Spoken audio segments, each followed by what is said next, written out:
I've recently returned from a smashing few days on Lough Erne, where I was a guest of the Discover Northern Ireland tourist board.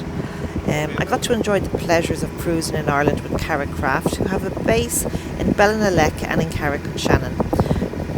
We were sent a series of tutorials before arriving at Carrickcraft, which helped us to learn the basics required to manoeuvre the boat and get around the waterways.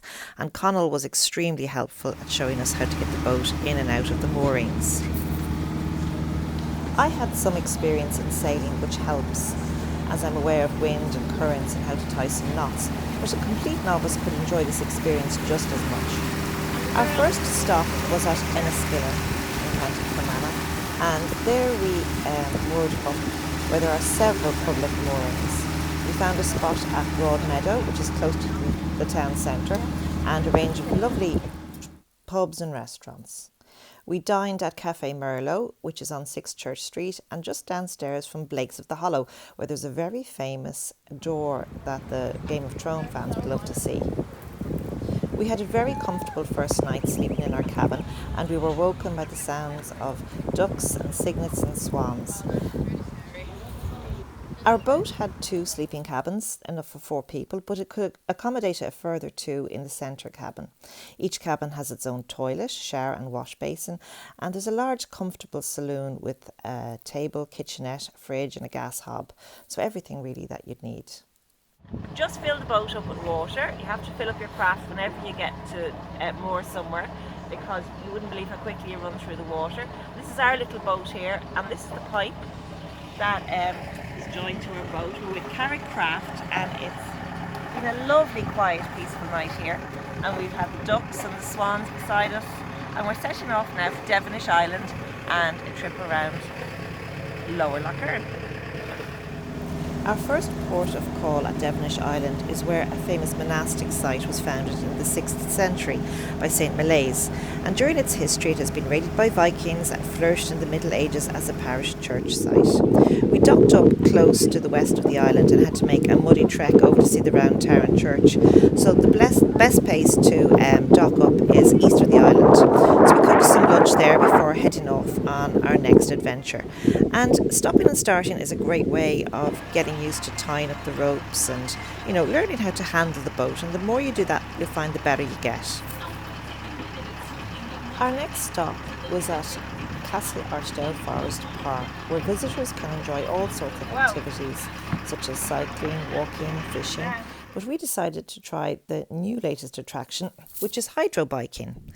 Castle Archdale Boat, Art and Water Sports offer these facilities, and you have to phone beforehand to book it. We took the hydro bikes for an hour, and they were great fun. They were much easier to manoeuvre than we had thought, and it was a lovely calm day, so we managed to see all around the area. Parking around here was tight, especially as our cruiser is 36 feet, so you do have to be mindful of people who boat there all year round and have private marina berths, so that needs to be taken into account, but it does improve your skills at getting in and out of different berths. There are lots of other lovely water activities in the area, and water skiing was seen all around Lough Erne. It's like people do it from Killyhevlin Hotel and from different parts. Private people do it as well.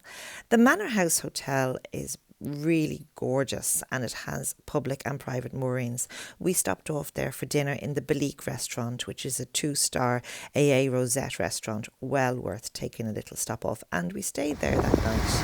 And it's lovely to wake up in a different place each morning, and the weather conditions, although they varied and they weren't particularly ideal, we were able to enjoy everything. There was a lovely balmy heat travelling around Lough Erne in July.